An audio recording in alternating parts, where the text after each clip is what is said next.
ప్రస్తుతం గ్యాస్ ఉత్పత్తులపై కేంద్రం కీలక అప్డేట్ అయితే ఇచ్చింది. దేశంలో ఇంధన సరఫరా విషయంలో కేంద్ర ప్రభుత్వం సామాన్యులకు ఊరట కలిగించే కీలక సమాచారాన్ని అయితే వెల్లడించింది. ప్రస్తుత అంతర్జాతీయ పరిస్థితుల ప్రభావం ఉన్నప్పటికీ పెట్రోల్, డీజిల్, ఎల్పీజీ సరఫరా అంతరాయం లేకుండా కొనసాగుతోందని పెట్రోలియం, సహజ వాయువు మంత్రిత్వ శాఖ స్పష్టం చేసింది. ముఖ్యంగా ప్రజలు భయపడాల్సిన అవసరం లేదని, అవసరం లేని పానిక్ కొనుగోలు చేయవద్దని ప్రభుత్వం సూచించింది. ఇటీవల గ్లోబల్ పరిణామాల కారణంగా ఇంధన సరఫరాపై ప్రభావం ఉంటుందనే వార్తలు వినిపిస్తున్న నేపథ్యంలో కేంద్రం ముందస్తు చర్యలు తీసుకుంటోంది. దేశీయ అవసరాలను దృష్టిలో ఉంచుకొని ఎల్పీజీ, పీఎన్జీ సరఫరాను ప్రాధాన్యతంగా తీసుకొని నిర్వహిస్తోంది. ముఖ్యంగా ఆసుపత్రులు, విద్యా సంస్థలకు ఇంధన సరఫరాలో ఎలాంటి ఇబ్బందులు రాకుండా ప్రత్యేకంగా చర్యలు చేపట్టింది. డిమాండ్ను సమతుల్యం చేయడానికి పలు మార్పులు చేసింది.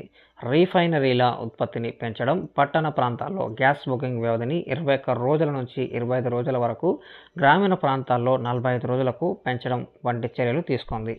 దీంతో సరఫరా ఒత్తిడి తగ్గి అందరికీ సరిపడేలా పంపిణీ జరుగుతుంది. ఎల్పీజీపై ఒత్తిడిని తగ్గించేందుకు ప్రత్యామ్నాయ ఇంధనాల వినియోగాన్ని కూడా ప్రోత్సహిస్తోంది. కిరోసిన్, బొగ్గు వంటి ఇతర వనరులను అందుబాటులో ఉంచింది కేంద్రం. చిన్న, మధ్య తరహా వినియోగదారులకు అవసరమైన బొగ్గు సరఫరా అందించాలని సంబంధిత సంస్థలకు ఆదేశాలు జారీ చేసింది. అలాగే గృహ, వ్యాపార వినియోగదారులకు కొత్త పీఎన్జీ కనెక్షన్లు ఇవ్వాలని రాష్ట్రాలకు సూచించింది. ఇక వినియోగదారుల సౌకర్యం కోసం డిజిటల్ సేవలను మరింత విస్తరించారు. ప్రస్తుతం దేశవ్యాప్తంగా సుమారు 95% ఎల్పీజీ బుకింగ్స్ ఆన్లైన్ ద్వారా జరుగుతున్నాయి. అలాగే డెలివరీ సమయంలో డాక్ విధానం ద్వారా 91% సరఫరా జరుగుతోంది.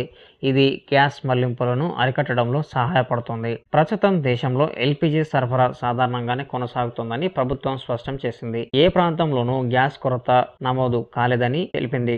ఏప్రిల్ 7, 2026న ఒక్క రోజులోనే 53.5 లక్షల గృహ వినియోగ సిలిండర్ల సరఫరా చేయడం ద్వారా పరిస్థితి స్థిరంగా ఉందని నిరూపించింది. అక్రమ నిల్వలు, బ్లాక్ మార్కెట్ పై కూడా ప్రభుత్వం కఠిన చర్యలు తీసుకుంటుంది. దేశవ్యాప్తంగా వేల సంఖ్యలో దాడులు నిర్వహించి వేలాది సిలిండర్లను స్వాధీనం చేసుకుంది. నిబంధనలు ఉల్లంఘించిన డిస్ట్రిబ్యూటర్లపై జరిమానాలు, సస్పెన్షన్లను విధించింది. ప్రస్తుత పరిస్థితుల్లో కూడా ఇంధన సరఫరా అంతరాయం లేకుండా కొనసాగుతుండడం సామాన్యులకు గుడ్ న్యూస్ గా చెప్పుకోవచ్చు. ప్రజలు ఆందోళన చెందకుండా అధికారిక సమాచారం మేరకే నమ్మకం ఉంచి అవసరానికి తగ్గట్లు వినియోగించాలని కేంద్రం సూచిస్తుంది.